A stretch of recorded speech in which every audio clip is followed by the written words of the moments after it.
এক টুকরো ইলিশ মাছের জন্য আমার মায়ের ডিভোর্স হয়েছিল। কথাটা শুনতে অবাক লাগলেও এটাই বাস্তবতা। আমার বাবা মা দুজনে প্রেম করে বিয়ে করেছিলেন, কিন্তু এই জিনিসটা আমার দাদি কখনোই মেনে নিতে পারেনি। তার ইচ্ছা ছিল তাইয়ের মেয়ের সাথে তার ছেলের বিয়ে দেবেন, কিন্তু আমার মাকে তার সাথে কোনোভাবেই সে মেনে নিতে পারছিল না, কারণ সে তার ছেলের সাথে প্রেম করে বিয়েছে। এখানে কি দোষ শুধু আমার মায়েরই ছিল, আমার বাবারও তো ছিল, কিন্তু তারপরও আমার মা যথেষ্ট চেষ্টা করেছিলেন যেন দাদির সাথে খুব সুন্দরভাবে সংসারটা চালিয়ে যেতে, কিন্তু কোনোভাবেই সে সহ্য করতে পারতো না আমার মাকে। কারণে অকারণে সবসময় সে তাকে বকাঝোকা করতে থাকতো, কোনো কাজই তার পছন্দ হতো না। আসলে দেখা যায় যদি মনের মিল না থাকে, মানে সে যেটা চেয়েছিল সেটা যেহেতু হয়নি, তাই সে কোনোভাবেই তাকে সহ্য করতে পারেনি। দাদির ভাইয়ের মেয়ে আমাদের বাড়িতেই থাকতো ছোটবেলা থেকে, তাই আমার দাদির শখ ছিল তার ছেলের সাথে তাকে বিয়ে দেবে। এমনটা করে অনেকটা বছর পার হয়ে গেল, আমার জন্ম হলো, আমিও বড় হয়ে উঠলাম, কিন্তু আমার মা আমার দাদির কাছে আদরের না হলেও আমি কিন্তু অনেক বেশি আদরের ছিলাম তার কাছে। সে আমাকে অনেক বেশি আদর করতো, হয়তো তার ছেলের সন্তান বলেই সে আমাকে সে এত বেশি আদর করতো, কিন্তু আমার মাকে কিন্তু সে একদমই সহ্য করতে পারতো না। আমার মা অনেক বেশি কষ্ট পেত, প্রত্যেকটা কাজে ভুল ধরতো, প্রত্যেকটা কাজে নিয়ে তার অনেক বেশি সমস্যা ছিল। একটু সামান্য সমস্যা হলেই সে এত বড় একটা কাণ্ড বাঁধিয়ে বসতো যে মা কিনা অনেক বড় একটা অপরাধ করে ফেলছে। বাবা সবসময় মাকে বোঝাতেন, তুমি একটু সহ্য করো, দেখবা এক সময় ঠিক হয়ে যাবে, কিন্তু কখনোই আর সেটা ঠিক হলো না। এরপরে মা আবার প্রেগনেন্ট হলেন। মা যখন প্রেগনেন্ট হলেন হঠাৎ করে মার ইলিশ মাছ খেতে ইচ্ছা করছিল, কিন্তু আমার দাদি কখনোই ইলিশ মাছ বাসায় আনতে দিতেন না, বলতেন সে ইলিশ মাছ খেলে গলায় কাটা বাঁধবে। আসলে সমস্যাটা ওখানে ছিল না, সমস্যাটা ছিল আমার মা খেতে পছন্দ করতেন, ওটাই ছিল তার অনেক বেশি সমস্যা। আমি দেখতাম মা প্রায় আঁচল দিয়ে মুখ ঢেকে কান্না করতেন। আমি জিজ্ঞাসা করতাম কেন তুমি এগুলো সহ্য করো, কিন্তু সে কখনো এটার কোনো উত্তর আমাকে দিত না। খুব বেশি খারাপ লাগা কাজ করতো। আমার বাবাও সবসময় তাকে বুঝাতেন, কখনোই বাবা তার মার মুখের উপর কথা বলতে পারতেন না। যেহেতু মা প্রেগনেন্ট ছিলেন, বাবা ইচ্ছা করে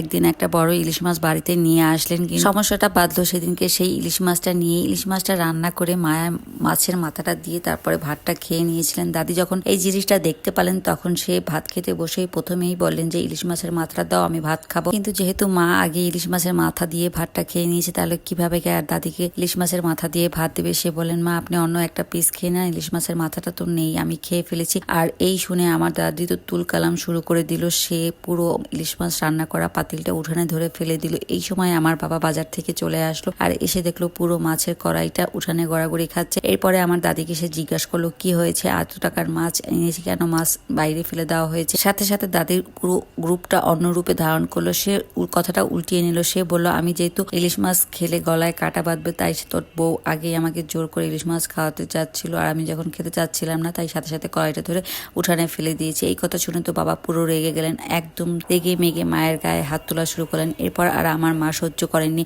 আর তারপর সেই প্রতিবাদ করা, তার সাথে আমার বাবার ইলিশ মাছের জন্য আবার বাবা মায়ের মধ্যে ডিভোর্সটা হয়ে গেল। আমি এখন বড় হয়েছি, আমারও বিয়ে হয়ে গিয়েছে, কিন্তু তখন আমি ছোট ছিলাম। আজ যদি আমি ছোট না থেকে বড় থাকতাম, তাহলে কখনো এই ঘটনাটা ঘটতে দিতাম না। আমার দাদিকে আমি বোঝানোর চেষ্টা করতাম, আর না হলে বাবাকে বুঝিয়ে তাদেরকে বোঝানোর চেষ্টা করতাম। কিন্তু এখন যখন ইলিশ মাছ বাসায় আনা হয়, দেখে অনেক বেশি খারাপ লাগে যে এক পিস ইলিশ মাছের জন্য আমার মায়ের ডিভোর্সটা হয়ে গিয়েছে। হ্যাঁ, এরকমই একটা ঘটনা ঘটেছিল এক আপুর সাথে, আর সেই গল্পটাই আজকে আমি আপনাদের শেয়ার করলাম। কেমন লাগলো গল্পটা অবশ্যই কমেন্ট বক্সে কমেন্টস করে জানিয়ে যাবেন। আজকে ভিডিওটা এই পর্যন্ত। আল্লাহ হাফিজ।